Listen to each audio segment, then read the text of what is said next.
Hello and welcome back to Activism Uncensored.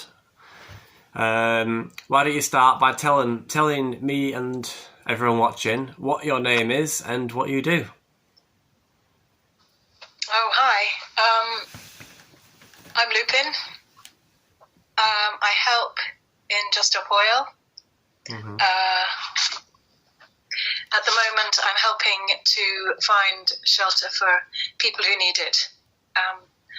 I started that about 6 months ago, so it's a very simple, basic job that I'm doing, really, is finding shelter It's a for people who need it. A very important job.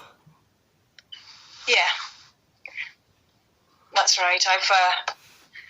I've done a few other things on the way to this, but it's one of the most important things that's going to be needed in the next few years is shelter for people as they come to our borders. Yeah, that's very true. There's going to be a lot of shelter needed in the future. Yeah. Can I hear a bit about your background? So, like, when I first spoke to you, or got to know you properly, you told me that you'd built your own boat, or something. What's about the sailing? Can I tell you about the sailing background? Because I find that really interesting. Yeah. I'm going to take you sailing one day. I want to hear. I actually haven't been. Yeah, I grew up sailing. I was just writing about it today because it's part of my writing as well and my history. But I haven't done it for about 2 years, so I feel very away from sailing. But anyway, I grew up sailing on an old wooden boat, and my grandfather bought from East Germany just after the concentration camps were being emptied. He was there, and he found a boat, and he bought her. And she was built about 10 years beforehand. So she was built in 1936, just before the war. And he transported her, and she's got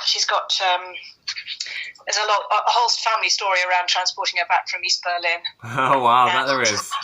Well, to be fair, the good thing about a podcast is we've got time to talk about that. You know, you're not rushed on the news. You got 30 seconds to get it out. How long's the story? I mean, you could carry on if you want. Just tell. Oh right, okay, yeah. It's I start crying sometimes. That's okay. Because this is like 50 years later, and we're my father's just died, so we're thinking about selling, and it's been a very long family history. Yeah, so my grandfather was in the Air Force, and he was in Berlin, happened to be at that time, and looking at boats. And I've got the letter that he wrote my grandmother when he was deciding. She wasn't really into sailing, but she liked dinghy sailing. And he decided. He chose 2 boats, and this was the only one that could fit onto the biggest crane in East Berlin that he could find. So it's quite a big boat, 30-foot boat, very heavy.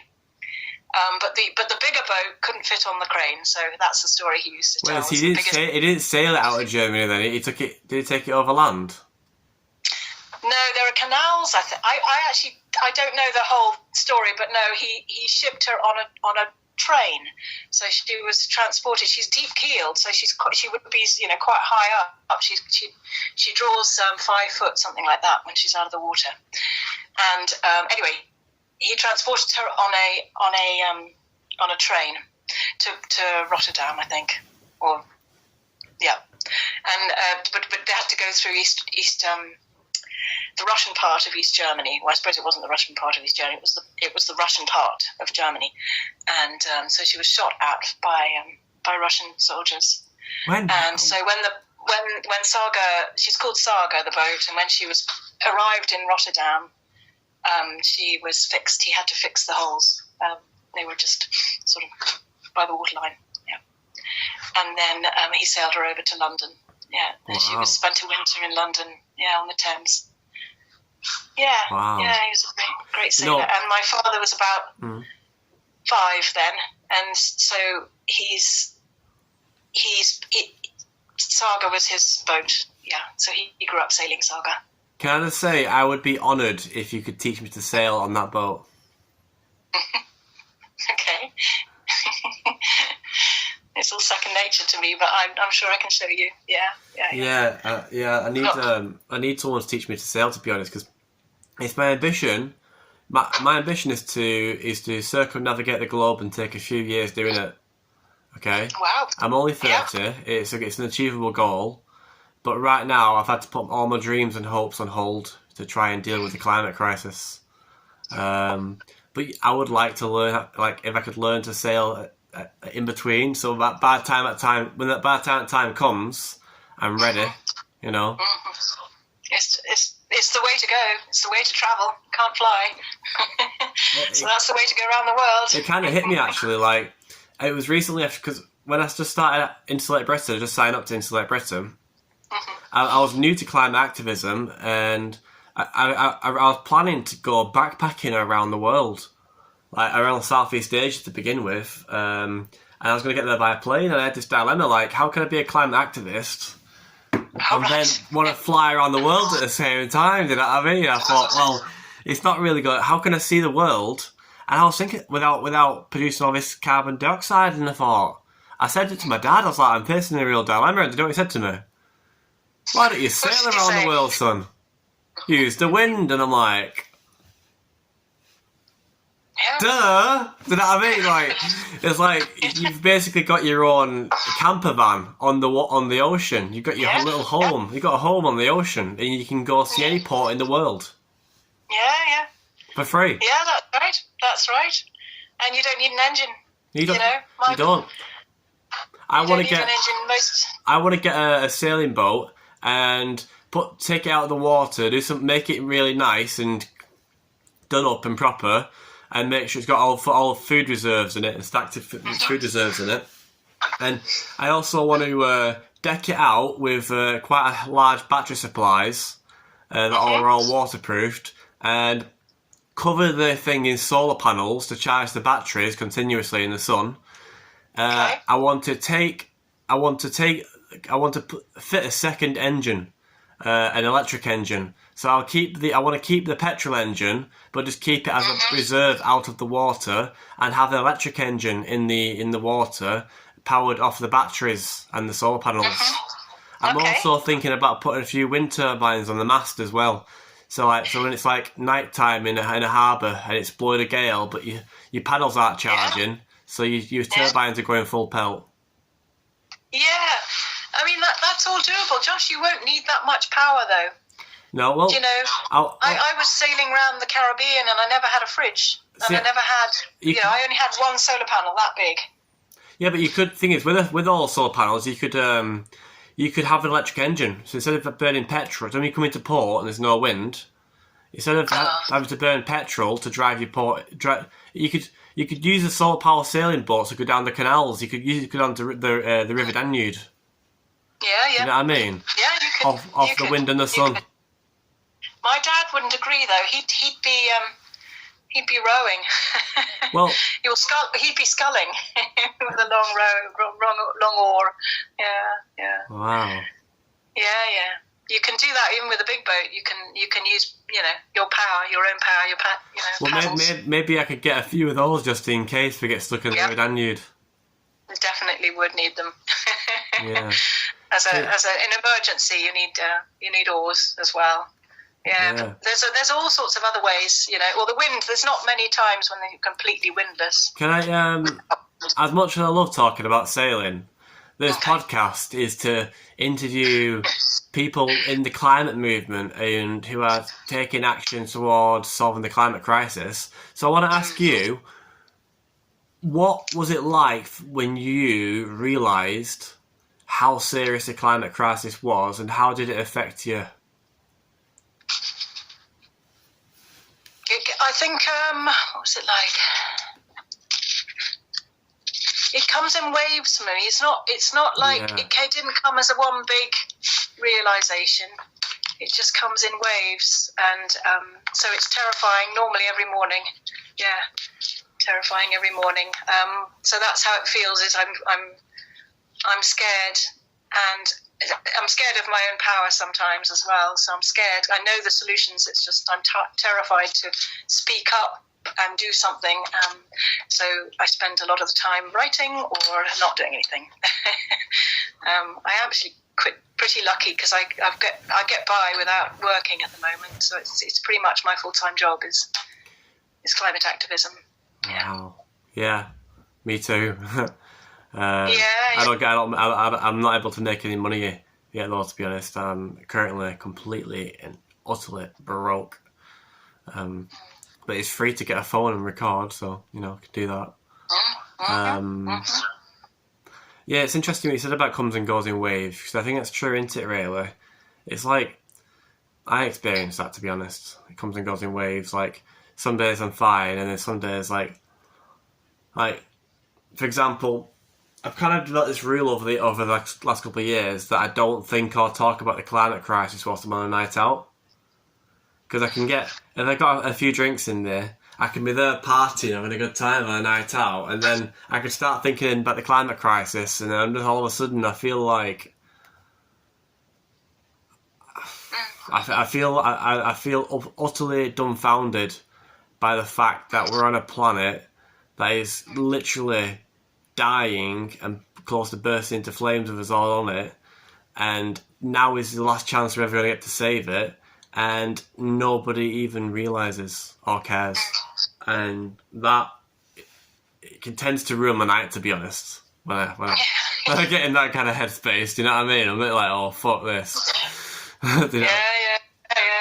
That'll stop anyone dancing. That's terrible. It's terrible. I mean, it's good to start laughing anyway, but it's terrible. It's really terrible. I don't know. Sometimes it's hard to go into the feelings when I haven't got them. So today I've been really creative. I actually probably think I'm a little bit like down and up. So when I'm really down, I can't think of a solution. But when I'm up and creating things and doing things and trying to organise people and loads of ideas coming into my head, I can't imagine the times when I'm down. So at the moment, it's not. Right now, I'm thinking of what needs to be done. It's a job.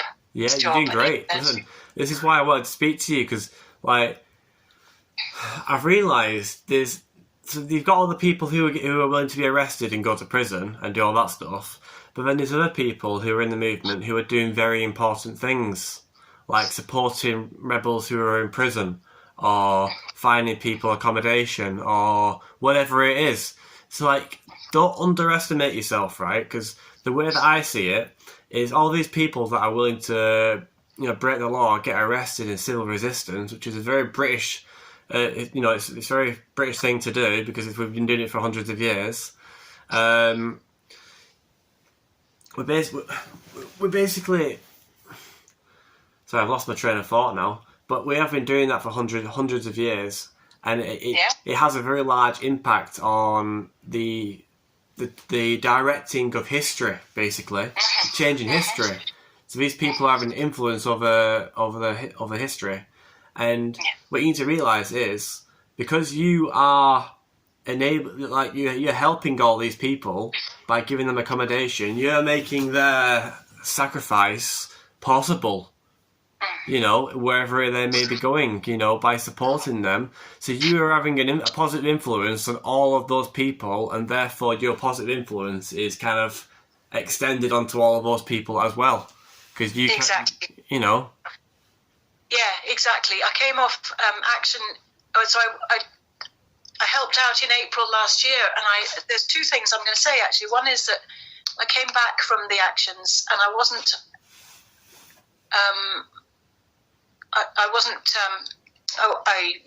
planning to. At that point, I wanted to. Anyway, I was arrested once, and I wanted to be arrested more. But I came back really, really with a strong feeling that not everyone has that chance to get arrested, and I wanted to help people to be in that position. So a lot of people who are coming out into strike action, for example, they make a great sacrifice because they might lose their jobs in doing strike action, and they need support. They need support in order to get to that point. At that point, this time last year, they weren't coming into strikes yet. But so you're supporting the strikers as well, then, as well as the climate activists. Yeah. So the support is we need as we come into the realization that we need thousands of people to get arrested to change society. We need to bring support networks with us too. So that's why I started thinking about how to support. And I thought, even when it came to October, I thought to myself, I don't want to get arrested until many, many, many more people can get arrested, because the time isn't right until we have the whole support network. You building that network of accommodation and support for these people cannot be understated as how important that is. That is critical. Can I just say to everyone who's watching, who's never done an arrestable action, here is a woman who is having a great influence over many people who are having great influences, and actually, in her way, directing the course of human history. And you don't have to be arrested to have such a powerful influence. Like, you can take up a supporting role in the movement and change, you could change the game in a certain aspect, like making sure people who are willing to be arrested have got somewhere to sleep in London. Maybe making sure they've got a bit of food in their belly before they go out and shut down the M25. Simple things like that go a very long way, like making sure they've got someone to meet them when they come out of the police station and give them a lift home. Now that is really appreciated. If you could turn up with a thermos of hot water with coffee and tea, you're really doing that job well. Well, we've gotta love the police station support. Gotta love Extinction Rebellion for that, all the way through in Select Britain. Extinction Rebellion were outside waiting for us to come out. Wow. Yeah. The other thing I was going to say, actually, is also for the hosts. So there are people who can't get arrested. So we are a support network for them too. In fact, the union, I'm starting a union of activists, but they start with the hosts, not with the guests.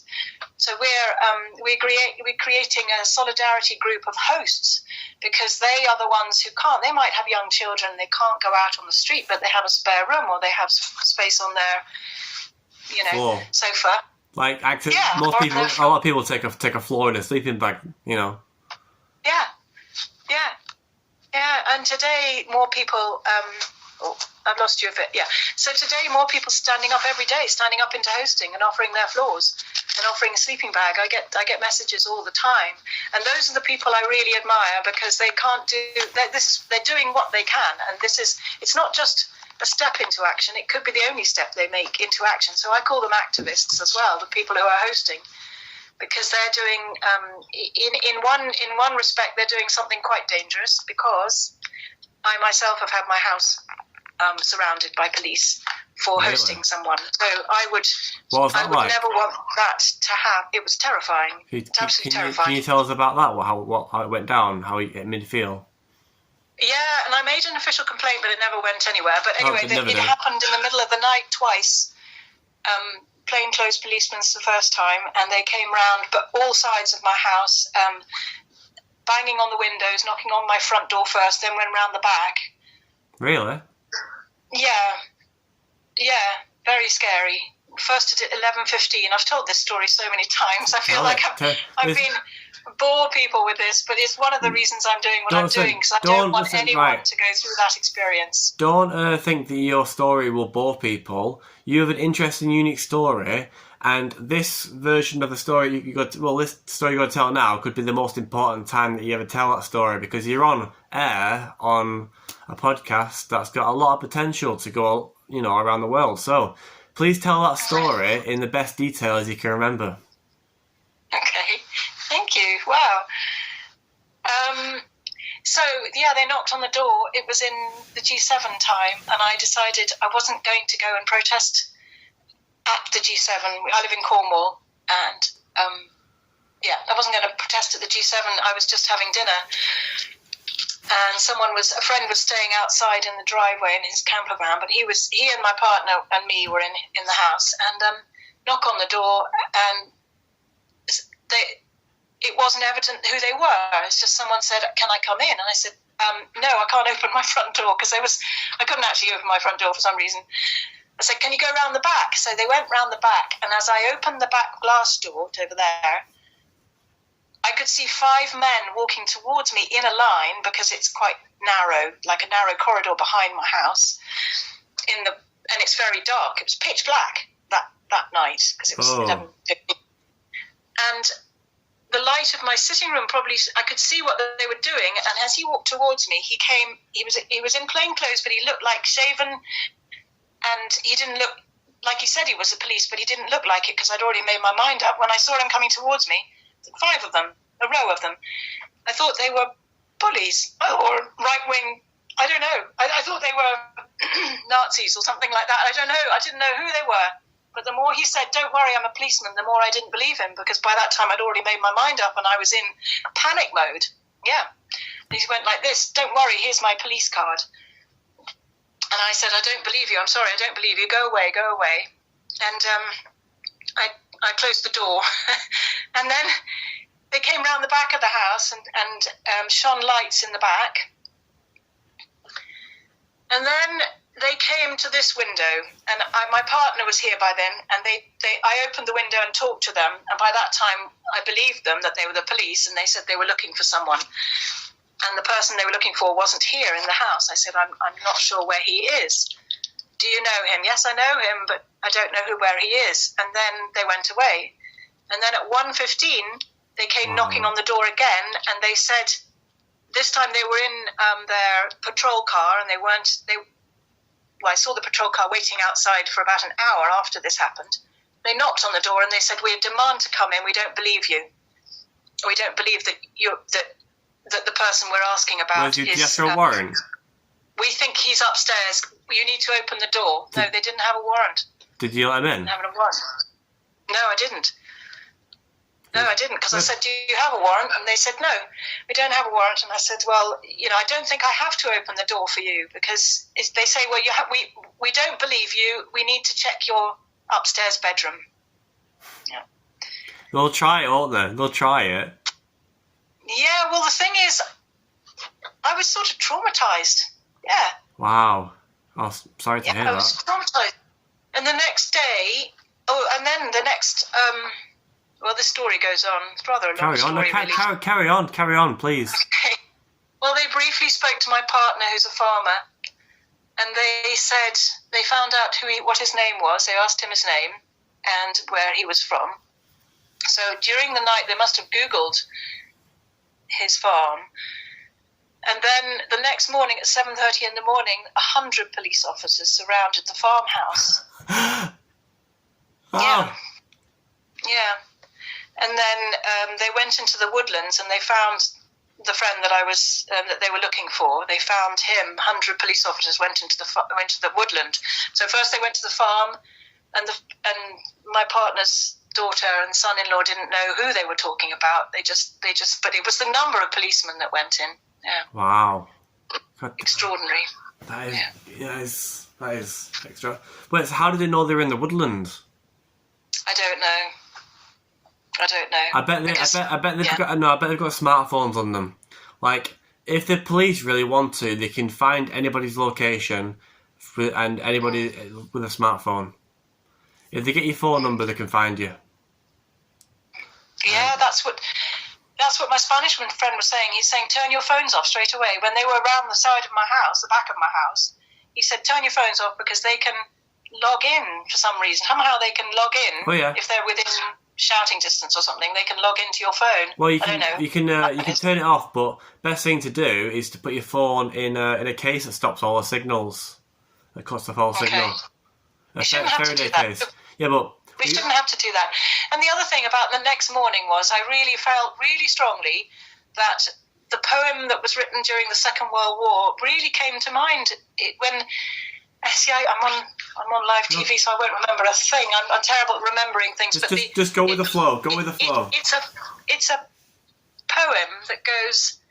They came to my door and they asked me if I was a Jew, and I said no, I'm not a Jew, and they went away. And then they came and asked me if I was a communist, and I said no, I'm not a communist. These aren't the right words, but the essence of it was the feeling I felt the next day. Is that's what the police will do, and that's what they do now. Is threaten you, not to threaten you, but they threaten your neighbours. And by threatening your neighbours, so by making a sound around my house, my neighbours will get scared, and they will get scared of me, because they'll think, oh, I'm some criminal. And therefore it creates division in a neighbourhood that way. And that's what I felt like. I felt like, well, my neighbour was woken up in the night, It didn't affect my relationship with them, which I was asked about recently, but I think it did in a way, because I find it, I find it embarrassing now, because I've got to, as if I've got to justify myself. Anyway, the poem goes, if eventually they came to my door and there was no one to defend me, there was no one around to defend me because they'd taken everyone else in the area. Do it from the top. Do it from the top. Mm-hmm. Start the poem from the beginning. And start from the beginning. Go on. I can't remember the actual words, you see. All right, you're doing fine. You're doing fine. You just did it in 2 pieces. I want to hear the whole thing in one go. Just do it like you did then.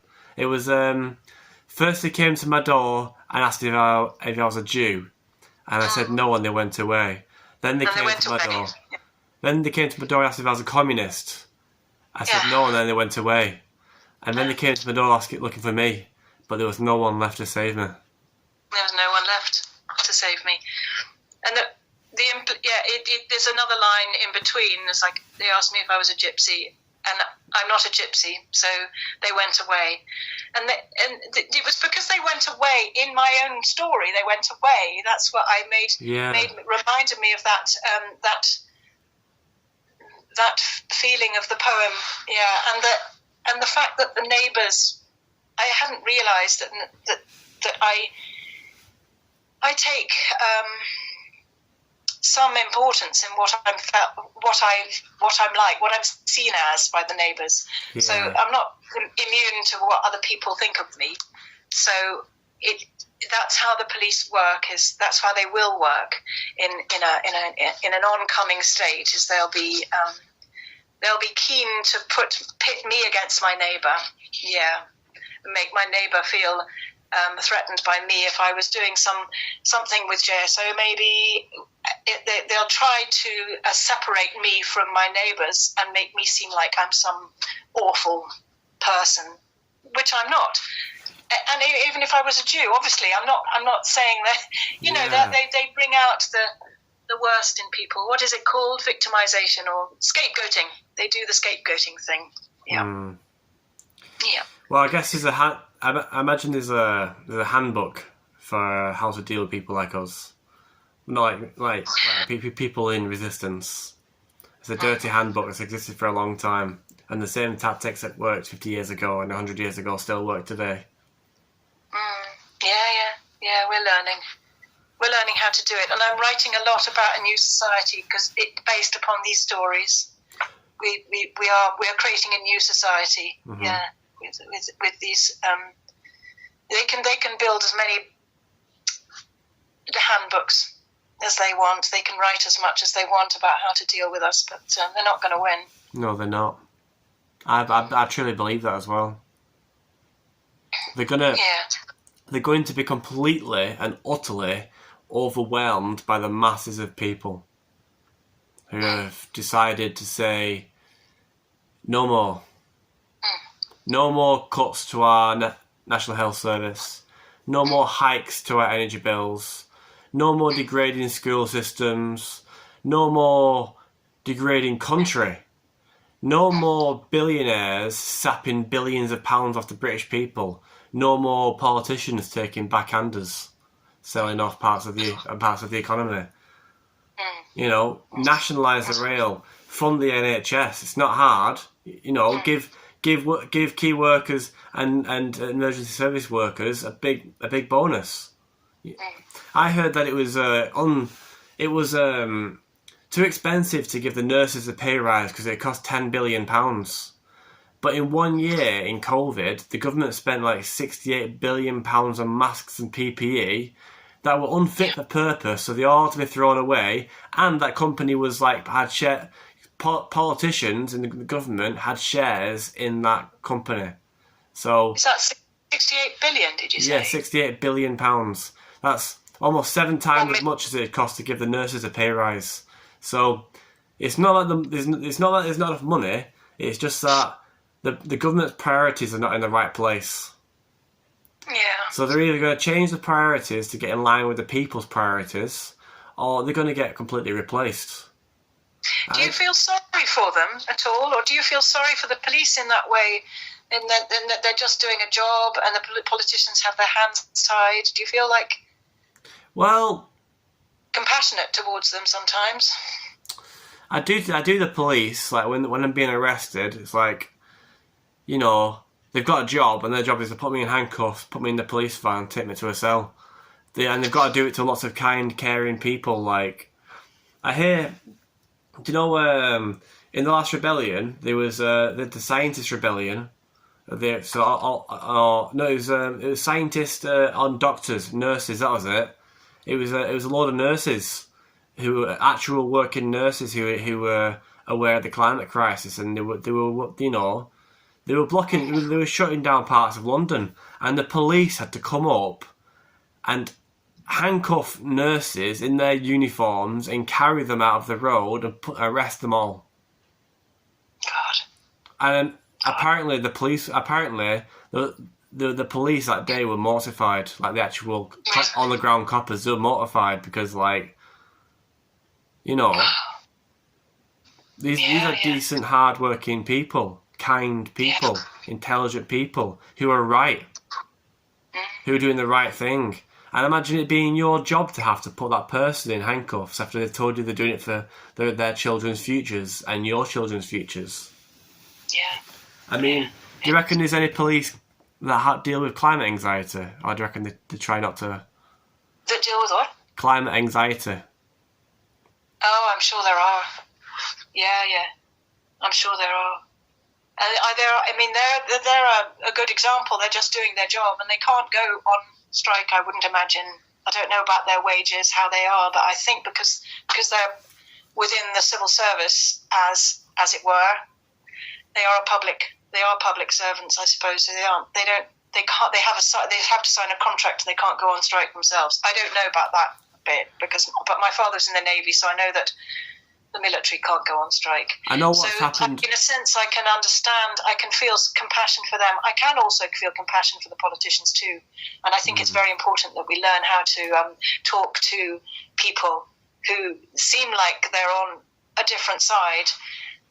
But if we can learn to talk to them, because I don't believe that we're going to be able to change I don't believe that the Labour Party can change our system either, even if we have PR, because it's a different Labour Party now, and I don't think that's possible. So what I think we need to do is learn compassion, to talk to politicians in a compassionate way, to do the things that they can do. Yeah. No, I almost completely, I kind of disagree with you on that now.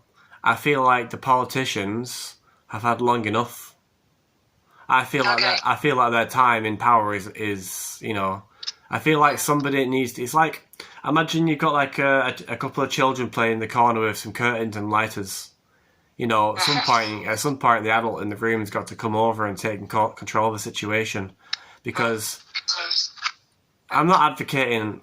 Oh, see however you want. You know, I'm not planning to break the law myself or with any other people, but you know, I do think that the government is akin to a child playing with matches next to a lot of curtains, surrounded by gasoline, and you know, it's not good.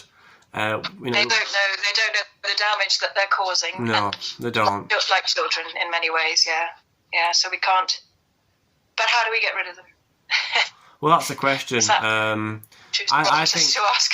Well, do you know what? I'm not going to answer that question, and I'm going to allow every because I don't have all the answers, and I'll hold my hand up and say that. But I will say this: the people in this country that are benefiting from and enabling massive fossil fuel giants to continue extracting billions of pounds from the people and destroy the living future, as a percentage of the population of the UK, I'd probably put it around 0.1%, 0.100%, a tiny fraction of the UK population, right, that are benefiting and enabling.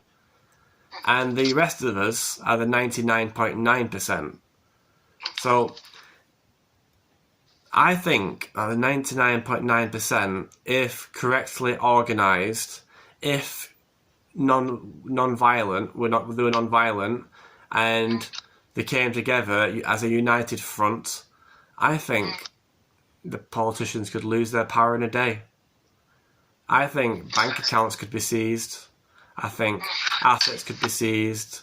I think corporations, like heads of corporations, will be fleeing the country as fast as possible before they get arrested by the people, by the peoples. Like, can you imagine a situation where millions of, let's say 10 million, let's say 5 million people are out on the streets, and they're after, bringing down the government and arresting corporation leaders who are leading us to our deaths. They wouldn't stand a chance. The police force would be overrun. The army would be overrun. Like, do you know what happened in the Arab Spring of 2011? Like, the people rose up in Libya and other countries, and so the dictators brought in the army, and it escalated until the soldiers who were pointing the guns at their own people put down the guns and stepped to the side and said, "Have them. I'm not fighting civilians anymore." And they just let them all. Yeah. The police said, "No, we're not following the dictator's orders anymore, and we're not killing civilians. We're just not doing it. We're just letting them pass straight into the government building where the dictator's trying to hide." And did they use non-violence too? Oh no, they murdered them in the street. Like they dragged them out of the palaces and killed them in the streets. But oh right, okay. Yeah, it wasn't pretty. Like you got to. We're not talking about the British government here. We're talking about a brutal dictator that has had thousands of people tortured and murdered for trying to stop him. Yeah. So these people were done. It ordered the soldiers to shoot people. And it was only by the soldiers eventually refusing to carry on doing that they were able to get to him. Okay. Do you know what I mean? Yeah. So, hopefully it won't come to that in the UK. Hopefully we can do this non-violently, without one shot being fired. Yeah. I think gosh, my mind's gone blank because I can't see us doing that type of revolution. So I don't think democratically either. So I'm beginning to think of a different way, which is we create a society around. We do it grassroots. So the change happens grassroots. Okay, so tell what does that look like? So I would have agreed with you about 3 years ago. I was desperately campaigning with for Labour and wanting. I thought Jeremy Corbyn was going to bring in a new society. Yeah. And recently, I don't know whether democracy will bring anything in, as I said, and I'm not sure whether you're. I can't see how we can get the numbers that are required for your type of change that you're talking about. So I'm thinking we start grassroots with a new union of activists to start with. I know it sounds very small, but the hosts start, and then the guests, they become part of the union, and we create a new economy as well. That's what I'm writing about a lot. Yeah. And when we create a new economy, we don't talk to the government to do so, although it needs some changes in legislation. But we don't talk. We just do it. We just do it. But we talk to some of the sponsors. Some of our sponsors, who come from the oil industry, probably their money probably comes from the oil industry, as most billionaires' money does. But we talk compassionately, not with politicians, but we talk compassionately with millionaires and billionaires, and talk about the new economy that we're creating, which is based on need, and it brings money. It's based on moving money down from the millionaires who can tell the damage that the discrepancy is making. The discrepancy of between the poor and the rich is so enormous. That discrepancy causes the money to be almost a different shape, and it causes it to be destructive. The differential is destructive. And once they know that, with using compassionate language, I think one by one they will want to fund our new economy, and it won't go through government. It's not through taxes, this new economy. Yeah. Good. It's through a new system that I'm writing about a lot. What do you call it? Like oh, God. But of course, it's peaceful, so What's it it called? would be a revolution. It's called it's called monetizing the gift economy. So we monetize the gift economy using need. Is any of your writing available to read for the viewers of the podcast? Oh yeah. Where can they find it? Well, I haven't got a website, but I've got the new organisation's called Community Home, and it's part of members of Community Home can join the union, which is called Just Organised Community. It's got a name now. Yeah. Just Organised Community. The actual writings are in my Google Docs at the moment. I haven't had them published yet. Okay. Well, tell you what we'll do, because this video is going to be on forever.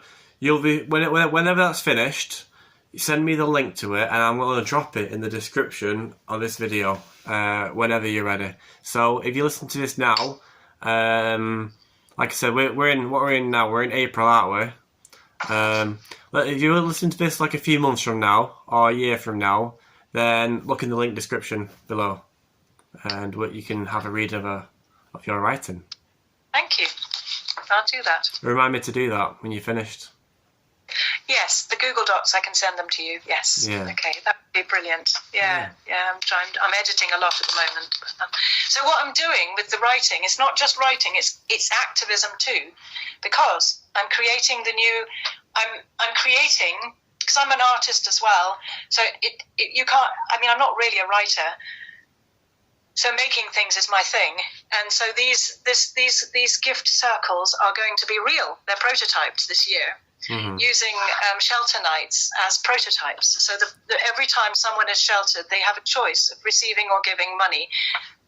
So the purse, I'm making the purses this week, and then I'm going to go to London to give them to the hosts, for the hosts to use for 1 week. Say it's meant to be for 1 day. Each gift economy purse is emptied every day, but that won't be possible with the prototypes. In these prototypes, they're emptied once a week. But each morning after a sheltered night, a host and a guest and a sponsor can choose to give or receive £10. Okay, that's good. But very simple idea. And the leftovers of every day goes into a larger community purse, which takes a lot of explaining. That sounds interesting. I like that idea, because I remember when I was bricklaying, I was making £700 a week. If I was like that, I'd leave a tenner. But as I am now, because I'm so skinned, I'd probably take a tenner. So it's about need, really, isn't it? It's about need, and it's not about replacement of resources. In this case, it's not a transaction. It's not like the host thinks, I'm going to take £10 out to go towards the energy that's being used by the guest. No, it's not that, because I've got another system for that. This is literally what I need for the day to go forward. If I need a train ticket, I take £10 out. If I need food, I take £10 out. And the thing about giving and receiving is that they are the same, exactly the same. So when you give money, if you give it into a gift circle or a gift economy, it's used by it has the same purpose as receiving. Yeah. So if you can give, obviously that's good, because it goes into a community purse, which I spent hours talking about. But I've So I'm just curious about this, right? So let's say you've got a gift economy. What if you get? Have you ever come across a situation where there's too many people taking and not giving?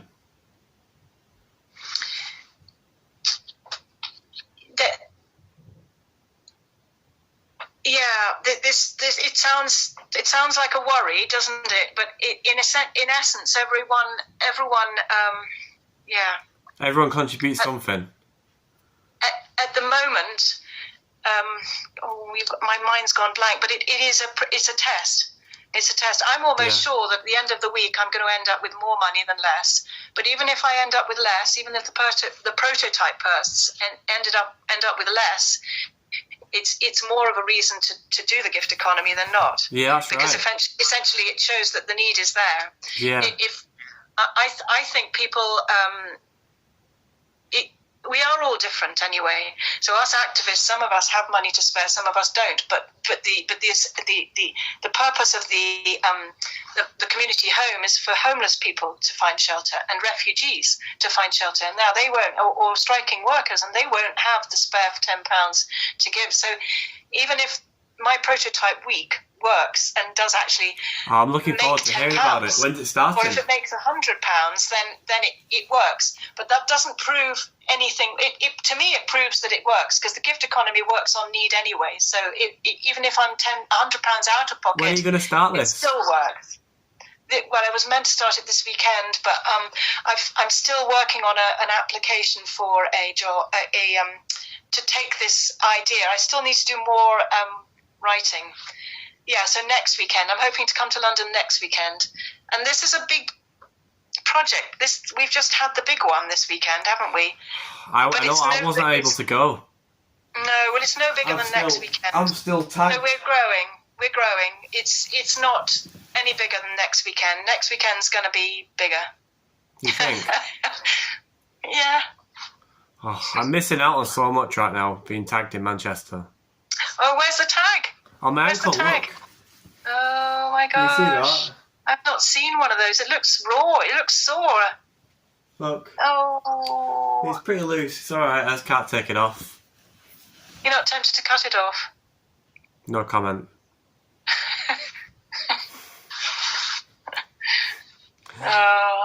Does it zap every now and then like that? Yeah, it does. It vibrates. And it vibrates when it's charging. And it vibrates when it's charged. You charge it, do you? You've got to charge it every day. Does that mean you have to sit still? No, they give you a couple of power banks, so you can charge the power banks and then charge. But you've got this big ass battery hanging off your ankle, for about an hour, 2 hours.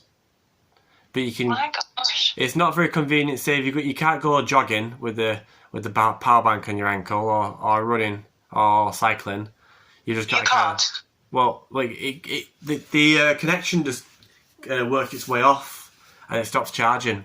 So you've got to kind of like. And it's quite bulky, is it? When you plug it in. Well, it's about the same size, really. I've got another one. I've got one somewhere. It's about the same size as about that. Okay. Wow. Yeah. You'd think they'd have you could plug your Hoover in or something like that. They could. As you walk around, you could do something useful with it. Well, yeah. Wow. Well, so I'm actually restricted. I can't leave Greater Manchester or Lancashire. So I can be in Greater Manchester or Lancashire, but if I cross the boundaries whilst wearing this GPS tag, the police will get a little red flag on their computer, and I'll be arrested and sent to prison. Oh gosh, I didn't know that. And how long is this for? This is probably until about July, when I'm going to be probably leaving later, because my trial's in July. I've got 2 trials in July for Insulated Britain, so they're coming up. But the trial could take 2 weeks, and then they could be like 3 months before sentencing. So I could be wearing it towards the end of the year, to be honest. Stuck in Manchester, but. Originally, when I was given my bail conditions, I was also given the condition that I wasn't allowed to talk about protesting with any person or any organisation by any means whatsoever. And on the 17th of April, last Monday, those conditions were lifted, and this podcast was born. So now I am able to speak to. My voice can travel around the world as it did when I was in prison. Only this time, I can record the interactions and share people's experiences, share your experiences and your thoughts and your ideas. I'm privileged then, because it's only been a week. I thought you'd been going podcasting for a long time. No. This is quite new. The podcast industry is growing quite rapidly, and we are in an emergency. And the news organisations are all, corrupt. and owned with agendas, and this is a space where people, like-minded, intelligent, articulate people, can take time to discuss ideas in long, drawn-out fashions with much nuance, and people can really get a feel for that person they're hearing talking. You've really made me comfortable talking, so thank you so much. Wow. You've done great.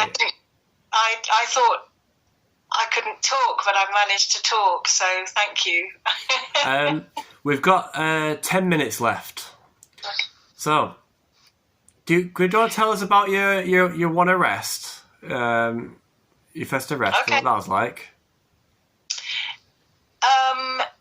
Yeah. So last April, I decided I wanted to get arrested, and so I went up a little late, joined and went into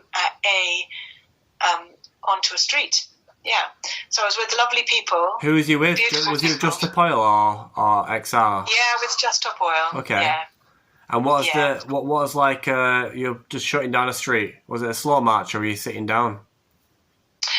Sitting down and then glued on in a street in somewhere southeast of London.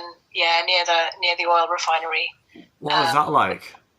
60 of us. It was fantastic. It was fantastic. It was wonderful. Just feeling connected, and that I was in the right place, and that we were doing this together. We did a bit of singing. We did some hymn singing because I was next to the Christians, and that was wonderful. Christian Climate Action. Yeah, Christian Climate Action were behind me, and I had some wonderful conversations as well. I'm quite shy, so I found it the night before quite hard, just meeting new people in a space that I didn't know about. Mm-hmm. And then my father just died literally the week before, and I was telling him all about what I was doing before he died, and then he did die just before I started the action. And so I was a little bit, different from my normal self. Anyway, I went into action, and it was amazing, and I would do it again. I don't know why I haven't done it again, actually, because the reason I haven't done it is because I want to create this new.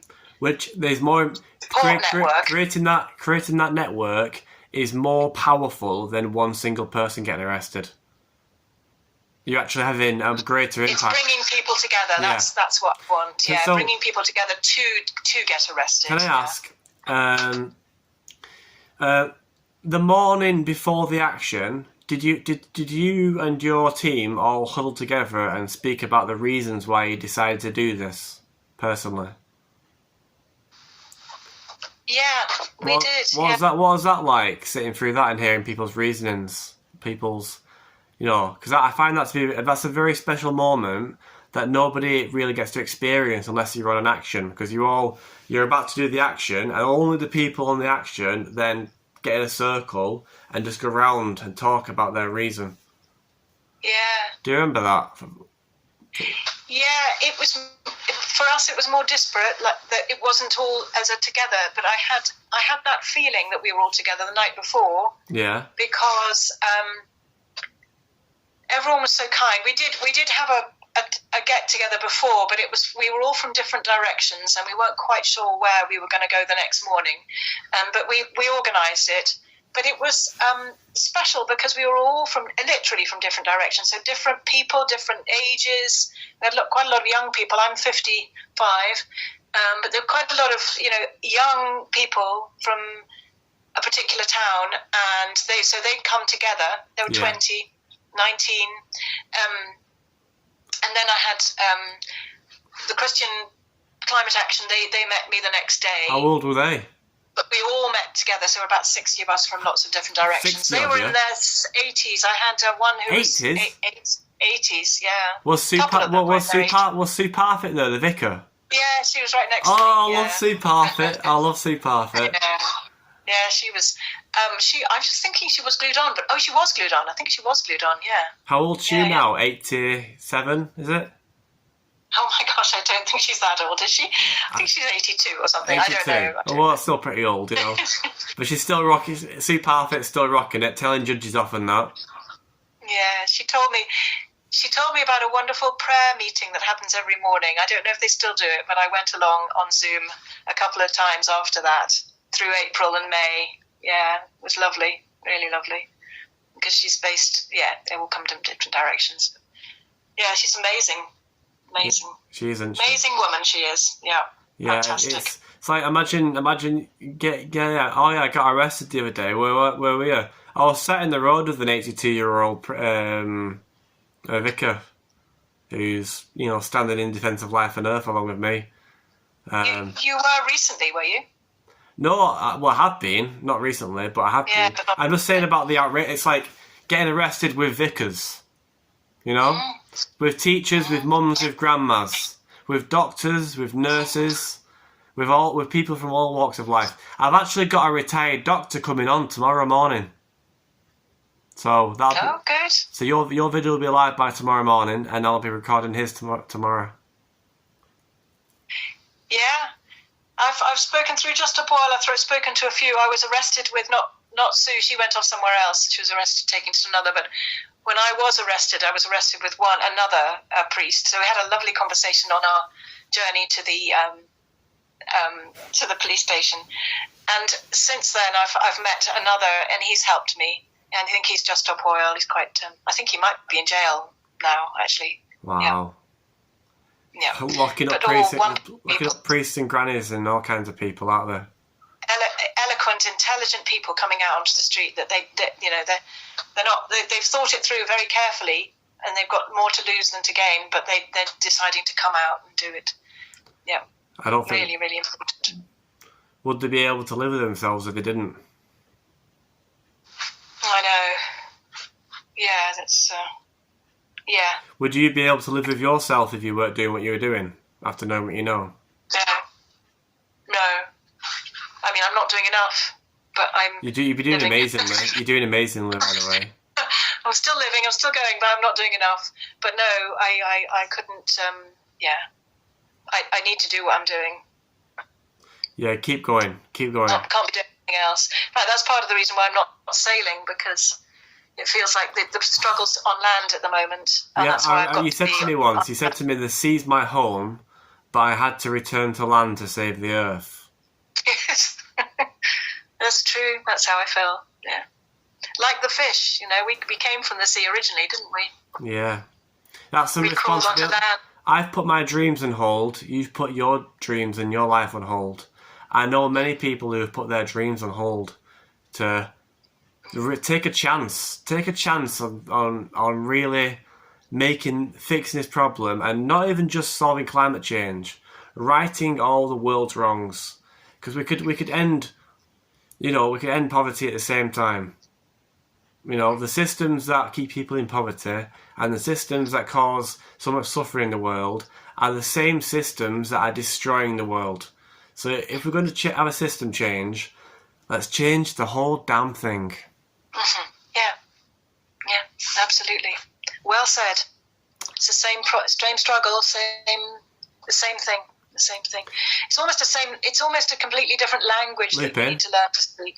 Lupin, right, I want to give you another 45 seconds, and then I'm going to round off the video. We're almost at an hour, so just any last things you'd like to say now, say it. So what makes me when I get stressed, what makes me go back to reality is thinking about the gift economy. So the structure of the gift economy just makes everything worthwhile for me. So if I get stressed, I just think, well, how do the birds and the bees? Think about what they're doing. They don't have a consciousness like we do, but they have the ability to heal themselves. That's not making any sense, but anyway, that's me. Yeah. Okay. Thank you. Okay, this is last minute. I'm just going to say, if you've watched this video all the way to the end and you enjoy hearing interesting content like this and you'd like to see us get better at doing this, then please like the video, subscribe to the channel and hit the bell icon so you get notified of future videos. We are creating a fundraiser. The link will be in the video below. The fundraiser purpose is to literally buy us some microphones so we can get better sound quality, buy us some cameras so we can get a better camera quality, and genuinely improve the quality of these podcasts overall. So if you like what you hear and you want to see us get better and you want to see us grow, then please like, subscribe, and donate if possible. And we'll finish it there. Nice, lovely speaking to you. Thank you. Thank you so much, Josh.